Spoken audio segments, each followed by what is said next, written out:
అనుకున్నా నేను నీ మెడలో మెరిసే తాళని, అనుకోలేదే నీ పెళ్లిలో అతిథి నేనని. రాసుకున్నా నా నెత్తుటితో ప్రేమలేక, నాకు ఇచ్చావే రమ్మని నీ పెళ్లి పత్రిక.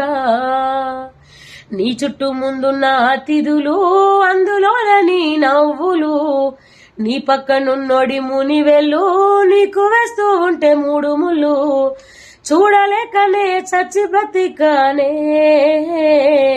కన్నీటి అక్షింతలేసానే. బాగుండాలమ్మా నువ్వు ఎవరితో ఉన్నా, ఈ బాధే చాలమ్మా బ్రతికేస్తా ఈ జన్మ. పువ్వులు అల్లిన కారులో నా ఊరే